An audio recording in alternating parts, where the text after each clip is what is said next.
নমস্কার, আরও আরেকবার আপনাদের সামনে চলে এসেছি। আজকের মনস্তাত্ত্বিক যে বিষয়টি নিয়ে আমরা কথা বলবো সেটা কিন্তু কম বেশি অনেকের মধ্যেই আমরা দেখতে পাই এবং অনেক বেশি কিন্তু আমরা দেখতে পাচ্ছি এই মুহূর্তে দাঁড়িয়ে যারা ইয়াং অ্যাডাল্ট বা একদম অ্যাডোলেসেন্টের মুখে রয়েছে তাদের মধ্যে। আজকের যে টপিকটি নিয়ে কথা বলবো সেই টপিকটি কিন্তু আমার আপনার অনেকের ঘরেই এই সমস্যাটা দেখতে পাই। আজকের টপিক সেলফ হার্ম। আমার পরিচয় একটু দিয়ে নিই। আমি মনোবিদ অনন্যা ভট্টাচার্য, এর সাথে সাথে founder director the window neuropsychological wellbeing centre এবং কোঠারির সাথে আমি attached world mental health care association এবং উইকি অর্থাৎ ওমেন ইন্ডিয়ান চেম্বার অফ কমার্সের সাথেও আমি অ্যাটাচড রয়েছি। তো চলে আসুন আজকে আমাদের যে টপিক সেই টপিকটা নিয়ে একটুখানি কথা বলে নিই। Self harm. সেলফ হার্ম এই কথাটা শুনলে পরেই কিন্তু আমাদের কি মনে হয় যে কেউ হয়তো নিজের হাত অথবা অঙ্গ প্রত্যঙ্গ তার হানি করছে। সেলফ হার্ম কিন্তু অনেক রকমেরই হয়, যেমন ধরুন এবং অবশ্যই আরও আর একটা কথা যেটা যে খুব বয়স স্পেসিফিক যদি আমরা বলি যে একদম ইয়াং অ্যাডাল্ট বা অ্যাডোলেসেন্ট যারা তারাই করছে এরকম কিন্তু সবসময় হয় না। অনেক রোগেই কিন্তু আমরা সেলফ হার্ম টেন্ডেন্সি দেখতে পাই। কীরকম, আমি যদি একদম ছোটোবেলার থেকে ধরি তাহলে অনেক সময় দেখা যায় যারা অটিস্টিক চাইল্ড হয় তাদের ক্ষেত্রে অনেক সময় আমরা দেখতে পাই যে যদি কোনো কারণে তারা রেগে যায় বা তাদের কোনো কারণে একটা ফ্রাস্ট্রেশন হয় বা অ্যাঙ্গার আউটবার্স্ট হয়, তাহলে সেক্ষেত্রে অনেক সময় তারা দেওয়ালে মাথা ঠোকে, যেটাকে আমরা টিপিক্যালি বলি হেড ব্যাঙ্গিং, সেটাতেও কিন্তু তারা আঘাত পায়। সুতরাং সেলফ হার্ম যে শুধুমাত্রই একটা পার্টিকুলার রোগের নিদর্শন এরকম নয়।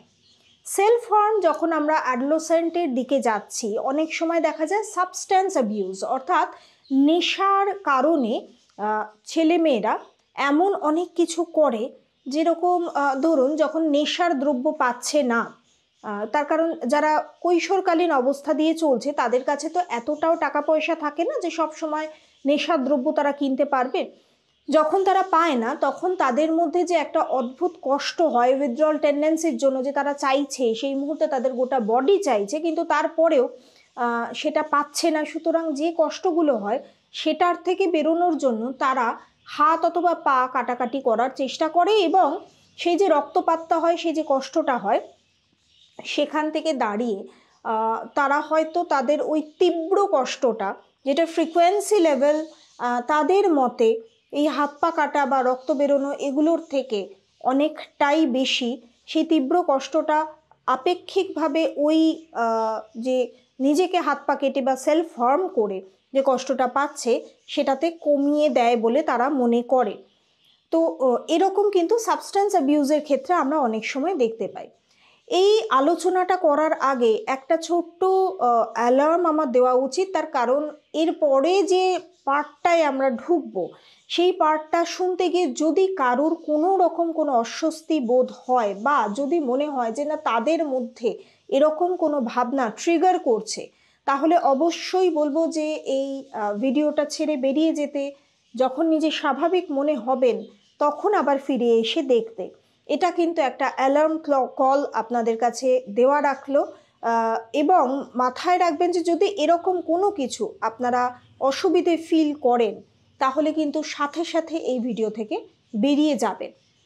এরপরে আসছি নেক্সট যে পার্টটা, সেই পার্টটায় আমরা অনেক ক্ষেত্রেই জানি সুইসাইডাল আইডিয়েশন, আত্মহত্যা প্রবণতা অথবা আত্মহত্যার চেষ্টা। এই পার্টিকুলার জিনিসটা একটি রোগের সাথে লিঙ্কড অফকোর্স, সেটির নাম ডিপ্রেশন অর্থাৎ অবসাদ।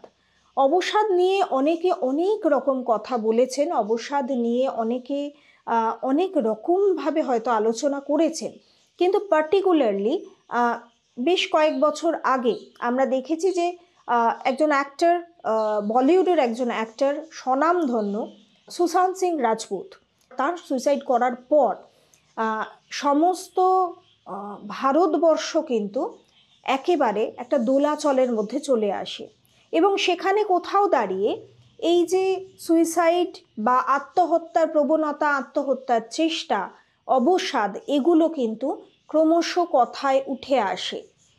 উনি হয়তো চলে গেছেন, কিন্তু একটা আবশ্যিক সামাজিক প্রশ্নকে আমাদের সামনে তুলে দিয়ে গেছেন, এবং সেখান থেকেই কিন্তু আজকে এই যে অবসাদ নিয়ে কথা বলবো, সেখানে কি হয়, কি হওয়া উচিত, বা আপনার পাশে যদি কারুর মধ্যে এই ধরনের ঘটনা দেখেন তাহলে সেক্ষেত্রে আপনি কি করবেন, সেটাও আজকে আমরা আলোচনা করব। একটা কথা মাথায় রাখবেন, অবসাদ মানেই কিন্তু অ্যাডাল্ট এজ অথবা জেরিয়াট্রিক অর্থাৎ ওল্ড এজ এই ধরনের মানুষদেরই হবে এমন কিন্তু কোনো কথা নেই। অনেক সময় আমরা চাইল্ডহুড ডিপ্রেশনও দেখতে পাই। একটা খুব ছোট্ট কেস হিস্ট্রি আমি বলছি, নাম না করে অফকোর্স, কেন কি এথিক্যাল কিছু কোয়েশ্চেন তো থাকেই। একটা ছোট্ট কেস হিস্ট্রি। সেই সময় আমি একটি স্বনামধন্য হসপিটালের সাথে সংযুক্ত। হঠাৎ করে একদিনকে আমার কাছে খবর আসে যে এক্ষুনি নেমে আসুন, একটা এমার্জেন্সিতে আমি যখন যাই তখন দেখি সেখানে কিছু নেই। তো এমার্জেন্সির লোকেরা বলে যে ম্যাডাম আপনি এক্ষুনি সামনে চত্বরটায় চলুন, একটা সাংঘাতিক কাণ্ড হচ্ছে। সেখানে গিয়ে দেখি যে একটি বাচ্চা প্রায় নেতিয়ে পড়েছে, এবং বাচ্চাটিকে তার মা নিয়ে এসেছে, এবং বাচ্চাটি সুইসাইড অ্যাটেম্প্ট করেছে, এবং বাচ্চাটি মা হিস্ট্রিক ওয়েতে চিৎকার করছেন, এবং সেখানে উনি বারবার বলছেন যে আমি দিয়ে দিলেও যদি ও চলে যায়। তারপরে তাকে শান্ত করা, তারপর সেখান থেকে তাকে ট্রান্সফার করা, তার ট্রিটমেন্ট হওয়া, এবং বেশ কিছুদিন বাদে গ্র্যাজুয়ালি যখন সে আস্তে আস্তে আমার সাথে একটু একটু করে বন্ধুত্ব করে, তখন এমন অনেক অদ্ভুত জিনিস রিভিল হয় যেটা শুনলে কিন্তু আমরা সত্যি ভয় পেয়ে যাব। কি সমস্যা ছিল বাচ্চাটি মাইল্ড অটিস্টিক ছিল, এবং হাই ফাংশনিং, অর্থাৎ তার বুদ্ধিবৃত্তি কিন্তু একদম সঠিক ছিল, অ্যাভারেজ লেভেলের বুদ্ধি ছিল। সেই বাচ্চাটি স্কুলে যখন যেত তখন স্কুলে আর 5টা বাচ্চা তাকে বিভিন্ন রকম শব্দে, যেমন ধরুন কিছু শব্দ সে আমাকে বলেছিল সাইকো, মেন্টাল, এই ধরনের কিছু শব্দ বন্ধ দিয়ে তাকে বিদ্ধ করত। এবং শুধু তাই নয়, তার সাথে অন্যান্য বাচ্চাদেরকে খেলতে বারণ করতেন অন্যান্য বাচ্চার বাবা মায়েরা। ফলত বাচ্চাটি একদম একা হয়ে পড়েছিল। বাচ্চাটি কারোর সাথে টিফিন শেয়ার করতে পারতো না, বাচ্চাটি কারোর সাথে খেলতে পারতো না। এমতাবস্থায় তারই স্কুলের একটি বাচ্চার সাথে তার একটু হলেও আলাপ জমে। গোটা স্কুলে, অত বড় একটি স্কুলে অতজন ছাত্রছাত্রীর মধ্যে ওই একটি মাত্র তার বন্ধু। সে তার সাথে টিফিন শেয়ার করে, তার সাথে খেলাধুলো করার চেষ্টা করে, কিন্তু তারপরে জাস্ট 2 দিন পরেই একটা অদ্ভুত পরিবর্তন তার সেই বন্ধুর মধ্যে সে লক্ষ্য করে। সে দেখে যে তাকে এড়িয়ে যাচ্ছে এবং তার সাথে টিফিন খেতে চাইছে না। সে যখন জিজ্ঞেস করে যে তুই তো আমার একমাত্র বন্ধু, কেন আমার সাথে এরকম বিহেভ করছিস, তাতে সে বলে যে আমার বাকি বন্ধুরা বলেছে আমি তোর সাথে টিফিন শেয়ার করেছি মানে তোর যে অসুখটা আছে, অর্থাৎ তুই যে সাইকো, সেটা আমার মধ্যেও ছড়িয়ে যাবে, হয়তো ছড়িয়ে গেছে, আমার বাবা মাও বারণ করেছে, সুতরাং আমি তোর সাথে মিশবো না। তখন সেই বাচ্চাটি প্রচণ্ড দুঃখ পায় এবং বলে যে আমি কি করলে পরে তুই খুশি হবি। তাতে বাচ্চাটি বলেছিল তুই আমার সামনে থেকে চলে যা, সারা জীবনের মতো চলে যা। এবং কি অদ্ভুত দেখুন, মোবাইল হাতে আসার কি একটা অদ্ভুত নেগেটিভ সাইড। বাচ্চাটি এই পার্টিকুলার শব্দটি মাথায় নিয়ে মায়ের মোবাইল থেকে কোনো এক সময় লুকিয়ে চুরিয়ে দেখে পার্মানেন্টলি চলে যাওয়ার কি কি পদ্ধতি হতে পারে, এবং সে কোনো এক সময় সেটা নিজের উপরে অ্যাপ্লাই করে। ছোট মানুষ হয়তো পরিপূর্ণভাবে অ্যাপ্লাই করতে পারেনি, ফলত সে বেঁচে যায়। কিন্তু আমাদের সামনে একটা অদ্ভুত প্রশ্ন রেখে যায় যে ভাবুন, একটি ছোট্ট বাচ্চা অবসাদের শিকার হয়ে সুইসাইড অ্যাটেম্প্ট করছে, এবং তাকে ঠেলে দিচ্ছে কারা এই দিকে, তার বন্ধু বান্ধবেরা। স্কুলে তাকে একটা একঘরে করে রাখা হচ্ছে, স্কুলের এনভায়রনমেন্ট, তার সাথে সাথে বন্ধু বান্ধবের বাবা মা যারা নিজেদেরকে শিক্ষিত বলে মনে করেন, তারা নিজেদেরকে মনে করেন যে তারা তাদের বাচ্চাকে প্রপার শিক্ষায় শিক্ষিত করছেন, নামি দামি নামজাদা বিভিন্ন স্কুলে পড়িয়ে। তারা মনে করেন যে সাইকোলজিক্যাল অথবা মেন্টাল হেলথ ওরিয়েন্টেড কোনো ইলনেস ছোঁয়াচে হয় খাবার খেলে, কথা বললে নিজের বাচ্চা বা অন্যের বাচ্চার মধ্যে ছড়িয়ে যেতে পারে। কতটা স্টিগমাটাইজড, কতটা অশিক্ষা আমাদের ভেতরে ছড়িয়ে রয়েছে, এবং তাতে একটা ছোট্ট বাচ্চা অবসাদের শিকার হয়। ঠিক সেইভাবেই আবার আসছে আর এমন একটি ঘটনা, যে ঘটনাটায় আমরা দেখতে পাচ্ছি যে একটি ছোট বাচ্চা, সেই বাচ্চাটির বয়স মোটামুটি 15-16 বছর, তার বাবা মা দুজনেই বেরিয়ে যায়। বাচ্চাটি যথেষ্ট সচ্ছল পরিবারে, ভালো স্কুলে পড়াশোনা করে, কিন্তু সাডেনলি দেখা যাচ্ছে সে পড়াশোনা ছেড়ে দিচ্ছে, সে ক্রমশ নেশার দিকে ঝুঁকছে এবং পরবর্তীকালে প্রচণ্ড অ্যাগ্রেসিভ হয়ে যাচ্ছে।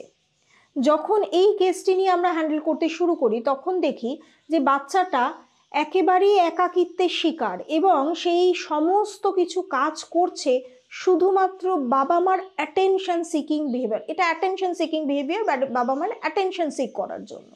এবং তার ফলস্বরূপ যেটা হচ্ছে, বাচ্চাটি কোথাও দাঁড়িয়ে ধীরে ধীরে নেশার জগতে, ধীরে ধীরে অন্ধকার জগতে কিন্তু ঢুকে যাচ্ছে এবং সেখান থেকে ক্রমশ অবসাদের অতল গহীনে তলিয়ে যাচ্ছে। অ্যাডাল্ট মানুষদের ক্ষেত্রে আমরা অনেক সময় দেখি job stress, work environment, undue pressure from office, বাড়িতে সাংসারিক মনোমালিন্য, এই সমস্ত কিছুর কারণে একে অন্যের সাথে কথা বলতে ভুলে যাই। আজকের জগতে আমরা সবাই দৌড়চ্ছি। এরকম অনেক সময় হয়, আমরা শুনেছি যে হাজব্যান্ড নাইট ডিউটি করছে, যখন তিনি আসছেন বাড়িতে তখন ওয়াইফ বেরিয়ে যাচ্ছে। রবিবার ছাড়া তাদের কথা বলার সময় নেই, রবিবার দুজনেই প্রচণ্ড টায়ার্ড, সুতরাং তাদের জীবন, তাদের যে কনজুগাল লাইফ, সেই সমস্তটা কিন্তু ডিভাস্টেটেড হয়ে যাচ্ছে এবং গ্র্যাজুয়ালি একটা কাঁচের দেওয়াল তৈরি হচ্ছে এবং সেই কাঁচের দেওয়াল ভেঙে একে অন্যের হাত কিন্তু তারা ধরতে পারছে না। এহেন অবস্থায় ধীরে ধীরে ধীরে ধীরে তারা কিন্তু গ্র্যাজুয়ালি চলে যাচ্ছে একটা অবসাদের দিকে এবং সেখান থেকে সেলফ হার্মের দিকে টার্ন নিচ্ছে ঘটনাটা। অনেক সময় আমরা দেখি যে জেরিয়াট্রিক ক্লাস, অর্থাৎ ওল্ড এজ পিপল যারা হয়, ওল্ড এজ পিপলদের ক্ষেত্রে আমরা দেখি যে অনেক সময় তারা স্মৃতিভ্রংশ এই রোগে ভোগে, অর্থাৎ ডিমেনশিয়া, এই শব্দটার সাথে আমরা খুবই পরিচিত এই মুহূর্তে। এবং এই ডিমেনশিয়ার ক্ষেত্রে কিন্তু আমরা দেখি যে তার one of the symptoms depression এবং সেখান থেকে রিস্ক টেকিং বিহেভিয়ার, অর্থাৎ সেলফ হার্মিং অ্যাটিটিউড কিন্তু অনেক বেশি বেড়ে যায়। সুতরাং এজ ওয়াইজ আমি যদি বলি যে প্রত্যেকটা এজের ক্ষেত্রেই কিন্তু এই ধরনের ঘটনা ঘটতে পারে। এমন নয় যে আমার বাচ্চা ছোট সুতরাং ব্যাপারটাকে অতটা পাত্তা দেওয়ার দরকার নেই, ব্যাপারটাকে পাত্তা দেওয়ার দরকার আছে। এবার আসি, তাহলে আমরা কি করব? তাহলে এই যে ঘটনাগুলো আমরা দেখছি আমাদের আশেপাশে, যদি এরকম আমরা দেখি যে যদি কোনো বাচ্চা, যদি কোনো অ্যাডাল্ট, অ্যাডোলেসেন্ট অথবা ওল্ড এজ পিপল কেউ যদি হঠাৎ করে চুপ করে যান, হঠাৎ করে নিজের আনন্দে থাকার জায়গার থেকে নিজেকে ধীরে ধীরে গুটিয়ে নেন, হঠাৎ করে যদি দেখেন যে অন্ধকার জায়গায় থাকতে ভালোবাসছেন, বা কোথাও যদি দেখেন খাওয়া দাওয়া ছেড়ে দিচ্ছেন, গান শোনা ছেড়ে দিচ্ছেন, গল্প করা ছেড়ে দিচ্ছেন, বাইরে বেরোনো ছেড়ে দিচ্ছেন, তাহলে দেরি করবেন না। তাহলে অবশ্যই আপনারা যেটা করবেন, আপনাদের নিকটবর্তী যদি কোনো সাইকিয়াট্রিস্ট থাকে অথবা RCI রেজিস্টার্ড সাইকোলজিস্টের কাছে নিয়ে যাবেন। তার কারণ সুইসাইডিয়াল আইডিয়েশন এলে সেটা যদি সাথে সাথে আমরা না থামাতে পারি, তাহলে কিন্তু একটা বড় অঘটন ঘটে যেতে পারে। আরও একটা জিনিস বলি, যখন একজন মানুষের সুইসাইডাল অ্যাটেম্প্ট করবে বলে ঠিক করে, তার ঠিক কিছুটা আগের মুহূর্ত পর্যন্ত কিন্তু তার হেল্প সিকিং অ্যাটিটিউড 1000 টাইমস বেড়ে যায়। অর্থাৎ সে তখন চেষ্টা করে লাস্ট মোমেন্ট পর্যন্ত একটা খড়কুটো আগলে রাখার। যদি কখনো দেখেন যে কোনো একজন আপনার পরিচিত বা কোনো একজন আপনার প্রিয় মানুষ অথবা আত্মীয় স্বজন, বন্ধু বান্ধব, যে কোনো কেউই হোক না কেন, আপনার পরিচিত কেউ হয়তো একটা অড টাইমে রাত্রিবেলা আপনাকে বহুবার ফোন করছে, বার পাঁচেক ছয়েক ফোন করছে, ফোনটাকে অবহেলা করে আপনি ঘুমিয়ে পড়বেন না। হতেই পারে আপনার একটা ফোন কলস হয়তো তাকে তার জীবনের দিকে এগিয়ে দেওয়ার একটা হয়তো ছোট পদক্ষেপ হতে পারে। সুতরাং যদি হেল্প সিকিং অ্যাটিটিউড বেড়ে যায়, তাহলে অবশ্যই আপনারা একটু সাহায্য করবেন। একটা রাত তাকে যদি সাপোর্ট দেন, তারপরে যদি তাকে ডাক্তারের কাছে নিয়ে যান, তাহলে কিন্তু তার জীবনটা বেঁচে যাবে।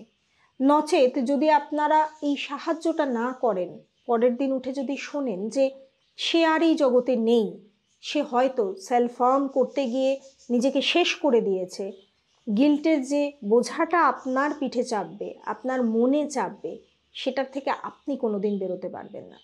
সুতরাং এইটুকুনি সাহায্য আপনারা করতে পারেন, আমরা করতে পারি। এবং অবশ্যই বারবার করে বলছি, সেলফ হার্ম কিন্তু একটা সিমটমস, বিভিন্ন রোগের এটা সিমটমস, এবং সবথেকে বড় সিমটমস কিন্তু আমরা দেখতে পাই সেটা ডিপ্রেশনের ক্ষেত্রে। যদি এরকম কখনো আপনারা দেখেন তাহলে দেরি না করে তার সাথে বসুন। আর হ্যাঁ, আরও আরেকটা কথা, সিম্প্যাথেটিক ওয়েতে নয়, এমপ্যাথেটিক ওয়েতে কথা বলুন। সিম্প্যাথেটিক ওয়েতে মানে সমবেদনা জানানো, মানে আহারে সত্যি তো তোমার কত কষ্ট, এটা না জানিয়ে, করুণার পাত্র তাকে করে না দিয়ে তার সাথে কথা বলুন, তার জুতোয় পা গলিয়ে তার সিচুয়েশনটা বোঝার চেষ্টা করুন। সমবেদনা না জানিয়ে সমব্যথী হন, তাহলে কোথাও হয়তো উল্টো দিকের মানুষটা অনেক বেশি কমফোর্টেবল ফিল করবে। তার কারণ আমরা কেউই কারোর করুণার পাত্র হতে চাই না। সুতরাং আশা করি এমপ্যাথেটিক ওয়েতে আপনারা এই ধরনের সিচুয়েশন হ্যান্ডেল করবেন। যদি কোনো সমস্যায় পড়েন তাহলে হেলথ ইনসাইট বাংলা রয়েছে, আর যদি ভালো লাগে তাহলে অফকোর্স সাবস্ক্রাইব করবেন, শেয়ার করবেন, কমেন্ট করবেন। যদি কোনো প্রশ্ন থাকে তাহলে করতে পারেন, আমরা সেখানে উত্তর দেব। আশা করি ভালো লাগলো। নমস্কার।